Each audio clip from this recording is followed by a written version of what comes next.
know that the search for relief from period pain can feel endless, but what if I told you that this video holds the key to your understanding the cause of the period pain that you're experiencing and also providing permanent solution to that pain?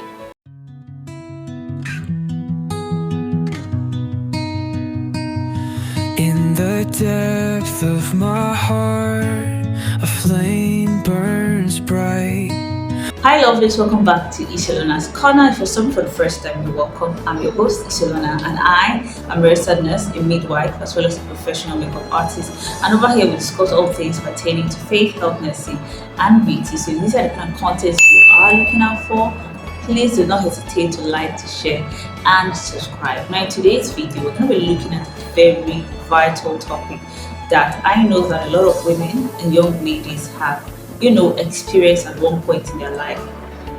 I inclusive, I've also gone through this in the past. We're going to be looking at menstrual cramps or menstrual pain or period pain, whatever name you call it. We're going to be looking at it. Now to help us navigate this video, I have placed timestamps in the description box below. Please check them out because in this video, we're going to be looking at causes of menstrual cramps, the symptoms of menstrual cramps, as well as the treatment modalities for menstrual cramps. I know that when it comes to menstrual cramps, a lot of women suffer from it and are still experiencing the same thing, especially since menstrual cramps is no respecter of person. I know that it can be very frustrating. I mean, the menstrual cramps can come up in the marketplace, it can come up in school, it can come up in house, it can come up when you are writing exams. It doesn't respect people, it doesn't respect your anointing.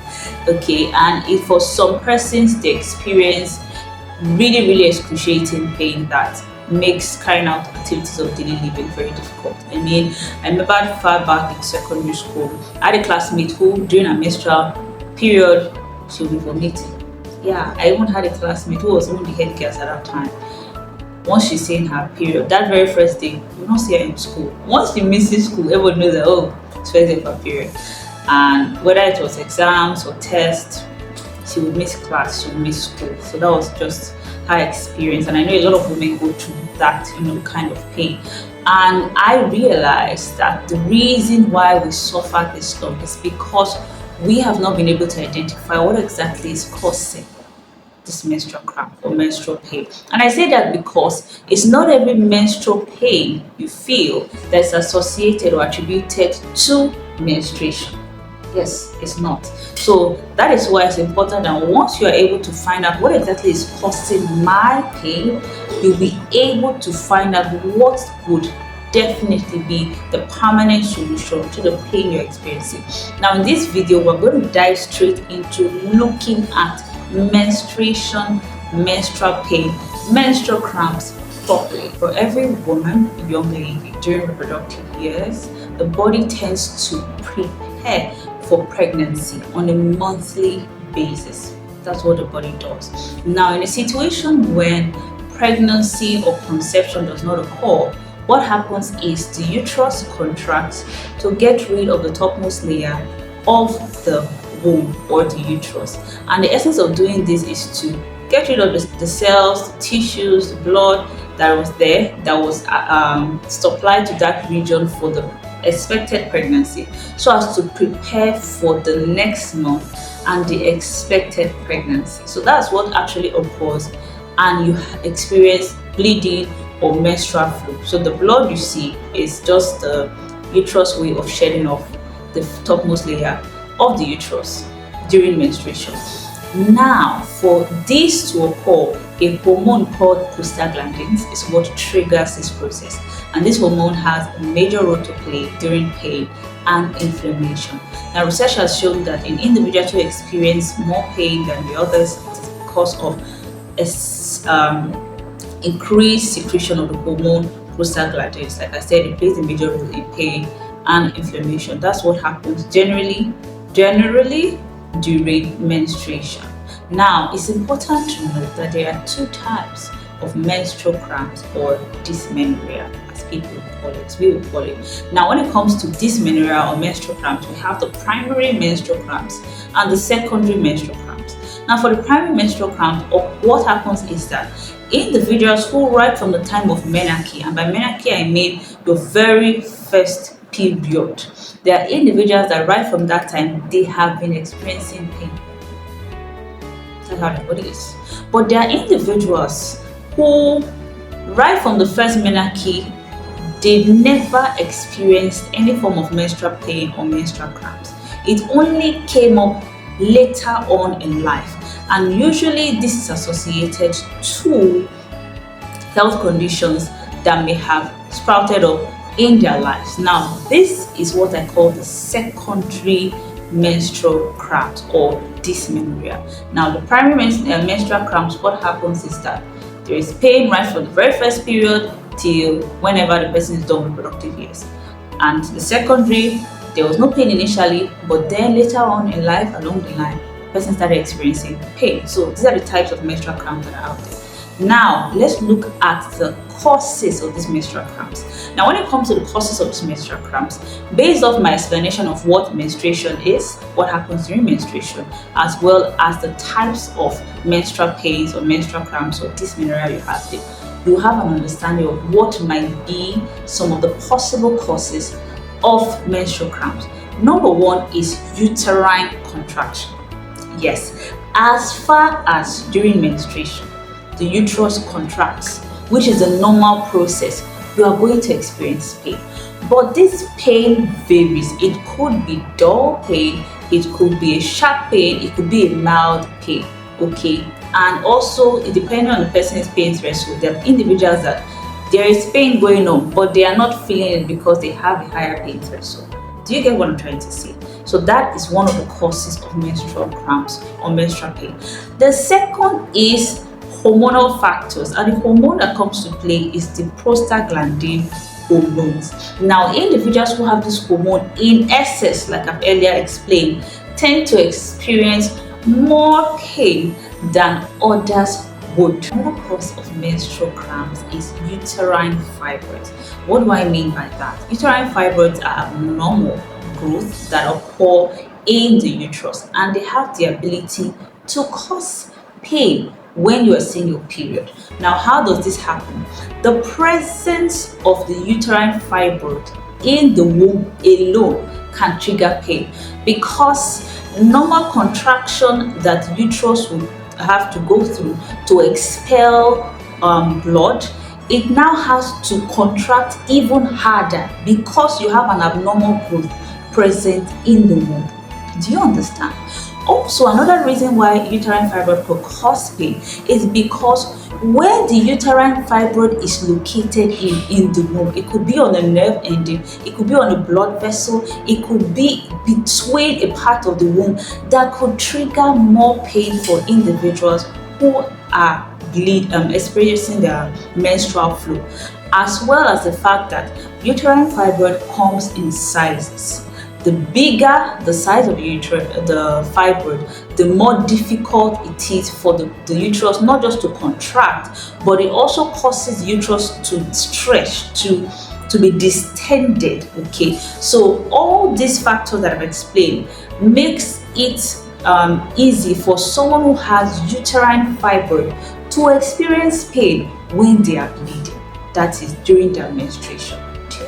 Now, another cause of menstrual pain is pelvic inflammatory diseases. Now, pelvic inflammatory diseases are simply infections that occur in the pelvic region of the woman's body, and these infections have the possibility of triggering pain during menstruation, simply because once there's a presence of infection in the body, the way the immune system of the body acts is that it tries to fight off that infection, and the normal mechanism of immunity or immune response involves inflammation. That is just a normal process, and inflammation is simply swelling. Once there is swelling, there's going to be pain.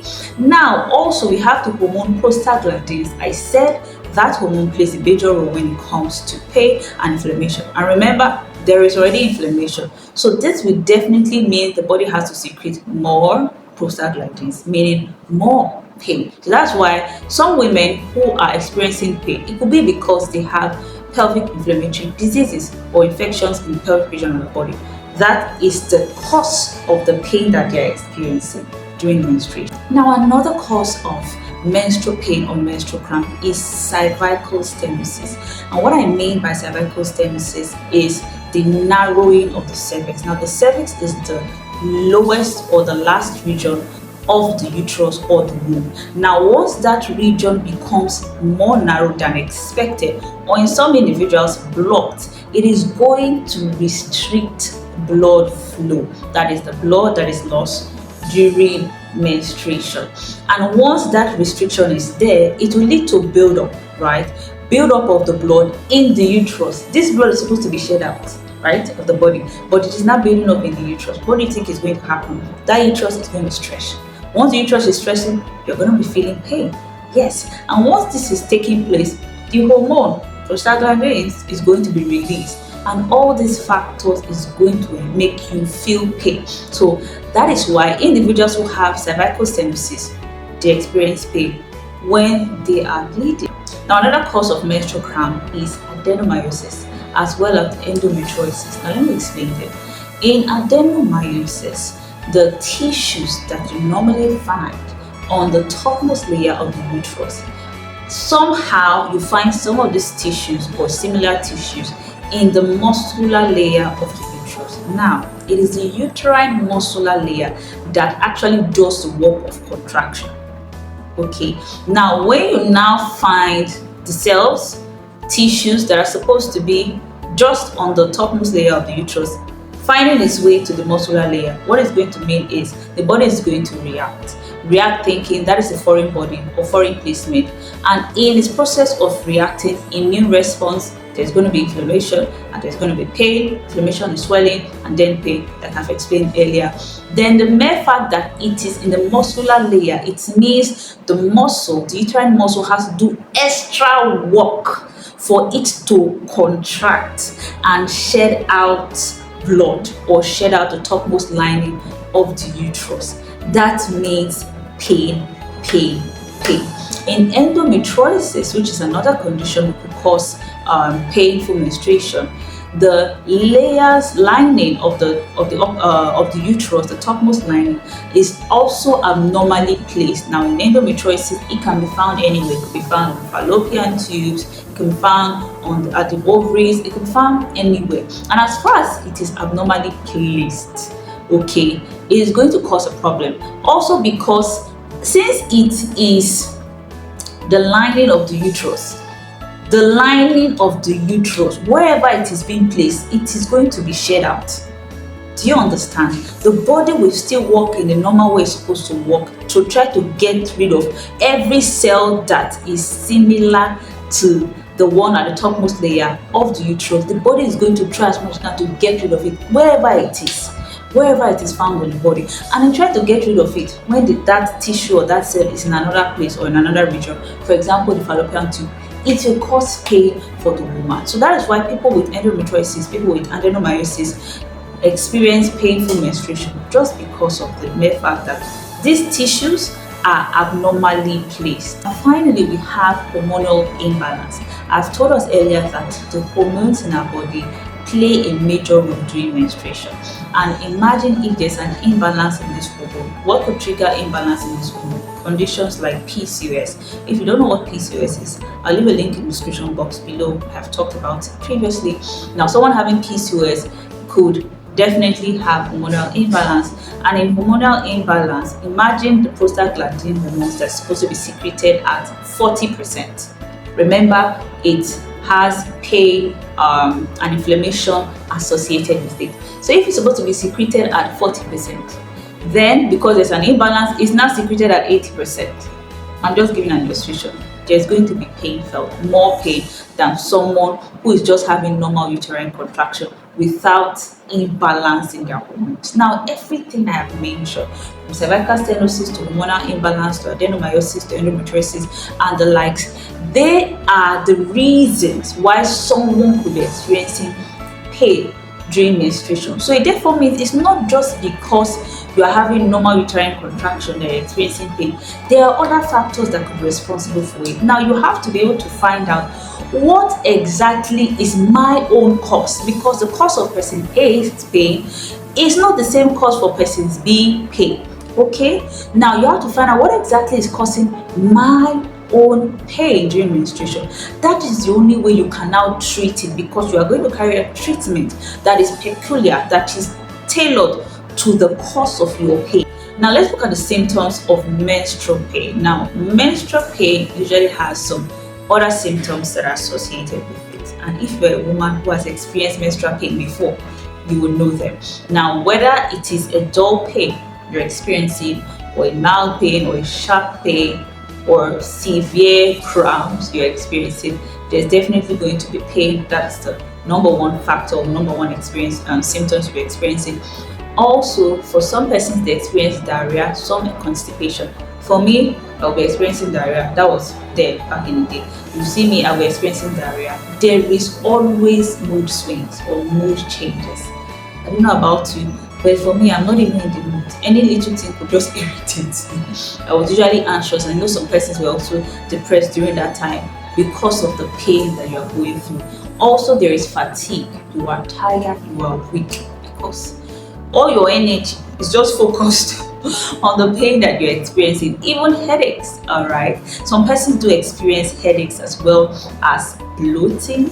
Your stomach is bloated because of retention of water. All these are associated with menstrual pain, menstrual cramp. Now let's go to the main thing, which are the treatments. I know that is why you're here watching till now. Please don't forget to subscribe if you watch this video till now. Please subscribe. Now when it comes to treatment, I am going to talk about the treatment tailored to the cause. I have listed out several causes, so I'm going to mention the treatment that is going to be tailored to each cause of menstrual pain. Now, for hormonal imbalance, if you should go to the hospital, we are going to be giving medications that are going to help to balance out the hormones. You could be placed on hormonal birth control. Yes. But that actually depends on whether or not you want to have kids and all of that. That's how to put it into consideration. Now, hormonal birth control definitely will help you to not just balance out the hormones, but also help you with the pain that you're experiencing. Yes, but you have to go to the hospital first. Also, hormonal replacement therapy can be done on you in the hospital setting. Now, when it comes to endometriosis, hormonal therapy can be done for individuals who have this condition as the cause of menstrual pain. So hormonal therapy can be done. Also, pain relief medication can be given to them.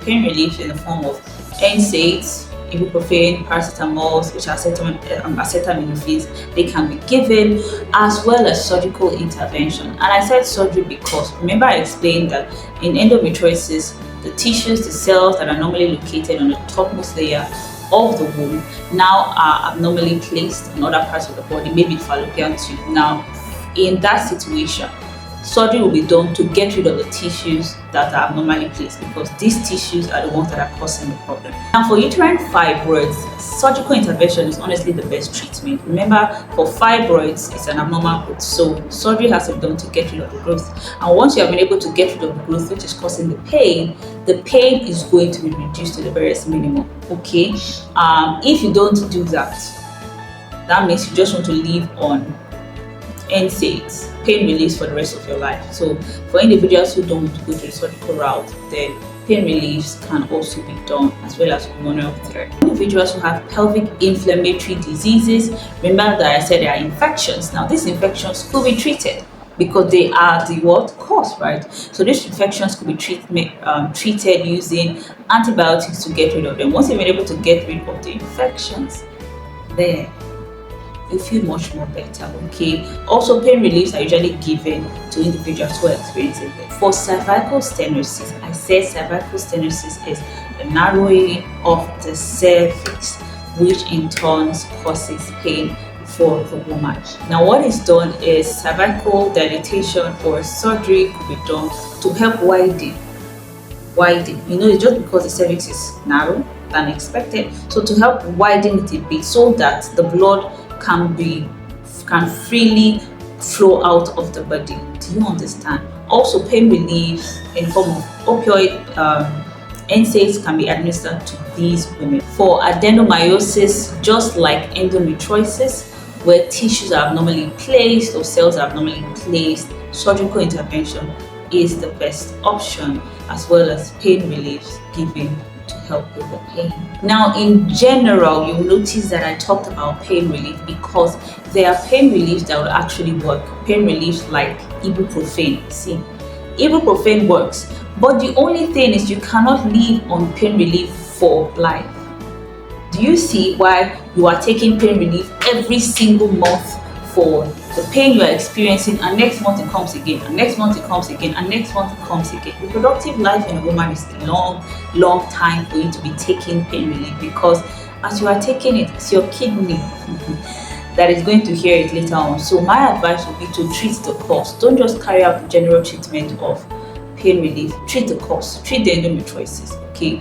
Treat the hormonal imbalance. All right. Treat the fibroid. With that, the pain you will experience, if at all, will be just normal dull aches that comes with the normal contraction of the uterus. You're not going to feel that intense pain that you used to feel before. But having said all this, I did not put out this video for you to go to the pharmacy and start getting hormonal drugs and all of. Please go to the hospital. Okay, go to the hospital, and it's important that diagnoses have to be made first. You cannot sit at home and assume that you have fibroid or you have endometriosis.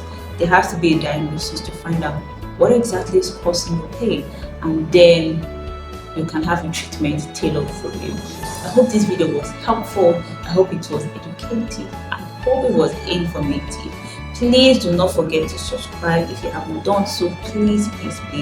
And don't forget to leave recommendations in the comment section below, as well as comments if you have any questions relating to this video. And until I see you next time, bye lovelies, and God bless you.